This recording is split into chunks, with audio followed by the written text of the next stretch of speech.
তদন্ত কমিশন তাদের রিপোর্ট গুছিয়ে এনেছে, এক সপ্তাহের মধ্যে সেটা চলে যাবে বিসিবি সভাপতির কাছে। কিন্তু কি আছে সেই রিপোর্টে? মোট কথা হচ্ছে কিচ্ছু নাই। এবং দেশের একটি জাতীয় দৈনিক এমন খবরই প্রকাশ করেছে আসলে যে তদন্ত কমিশনের যে রিপোর্টটা তৈরি করা হয়েছে সেখান থেকে আসলে খুব সারমর্ম কিছু বের করা যায় না। সেখান থেকে কোন ক্রিকেটার এই কাজের সাথে জড়িত, পেছনে কারা আছে, তেমন কোনো তথ্যই আসলে তদন্ত কমিশন বের করতে পারেনি। অথচ তদন্ত কমিশন লাখ লাখ টাকা খরচ করে মিটিং করেছে, তদন্ত করেছে।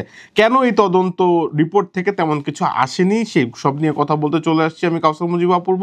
খেলা একাত্তরের নিয়মিত আয়োজন ছেলে খেলায়।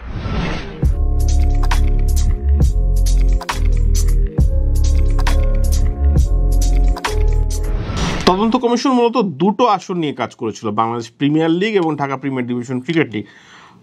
বিপিএলে আমরা জানি বেশ কয়েকটা ম্যাচ নিয়ে আসলে সমস্যা ছিল, এবং ঢাকা প্রিমিয়ার ডিভিশন ক্রিকেট লিগের একটা ম্যাচ নিয়ে খুব আলোচনা হয়েছিল। খুব ব্যাটসম্যানরা খুব বাজেভাবে আউট হচ্ছিলেন। গুলশান এবং শাহিন পুকুরের মধ্যকার ম্যাচ ছিল। সেই ম্যাচের কিছু ঘটনা, সেই ম্যাচের কিছু আউট হওয়ার ধরন পরবর্তীতে আমরা মিরপুরেও দেখি যে ক্রিকেটাররা সেগুলো অভিনয় করে দেখাচ্ছেন। তো সেসব নিয়ে তদন্ত কমিশন, স্বাধীন তদন্ত কমিশন কাজ করেছে।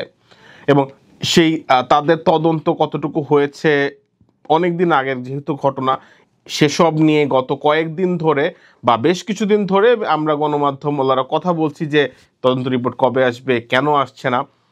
তো সেটা সুরাহা কত দূর হলো সেইটার জবাব খুঁজতে যে বাংলাদেশে একটা শীর্ষস্থানীয় গণমাধ্যম একটা প্রতিবেদন প্রকাশ করেছে বা একাধিক প্রতিবেদন প্রকাশ করেছে, সেখানে তারা তদন্ত রিপোর্ট পুরোটা পেয়েছে।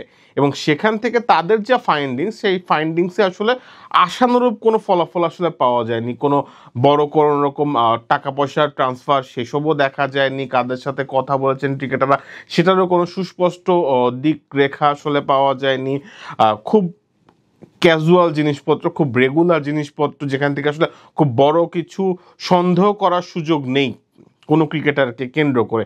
সেটা শুধু ঢাকা প্রিমিয়ার ডিভিশন ক্রিকেট লিগে। কিন্তু বাংলাদেশ প্রিমিয়ার লিগের ঘটনা নিয়ে কোনো পক্ষই আসলে এখন পর্যন্ত তেমন কিছু বলেনি। ওই রিপোর্টটা আমি পুরাটা মোটামুটি পড়ার সুযোগ হয়েছে। সংবাদপত্রটিতে যেই রিপোর্টটা প্রকাশিত হয়েছিল সেখান থেকে আমি অন্তত এরকম কিছু পাইনি যে বাংলাদেশ প্রিমিয়ার লিগ নিয়েও কিছু বলা হয়েছে বা ডিটেলসে কিছু তারা বলেছে।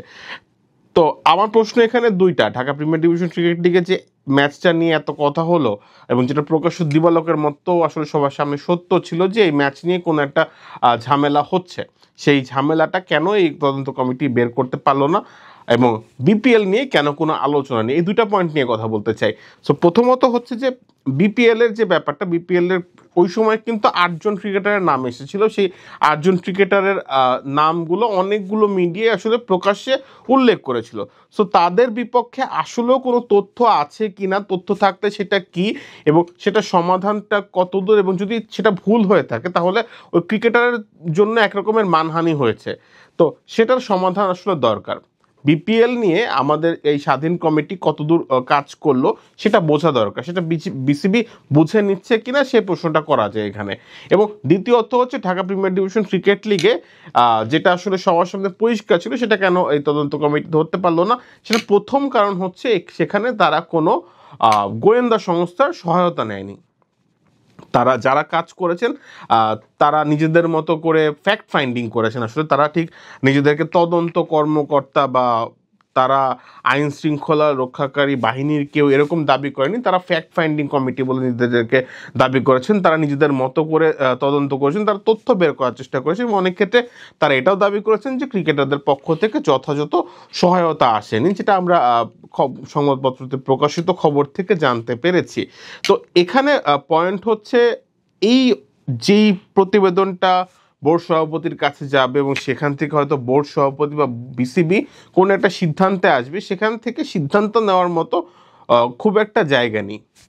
যেই কয়েকজন ক্রিকেটারের কথা বলা হচ্ছে ঢাকা প্রিমিয়ার ডিভিশন ক্রিকেট লিগে, তাদের এগেনস্টেও তেমন কোনো তথ্য প্রমাণ নেই যার উপর ভিত্তি করে তাদেরকে লম্বা সময়ের জন্য বা আপনার নিজের পক্ষে 6 বছর, 5 বছর, 3 বছরের জন্য নিষিদ্ধ করা হচ্ছে, এরকম কোনো বাস্তবতা সেখানে আমরা দেখতে পাইনি।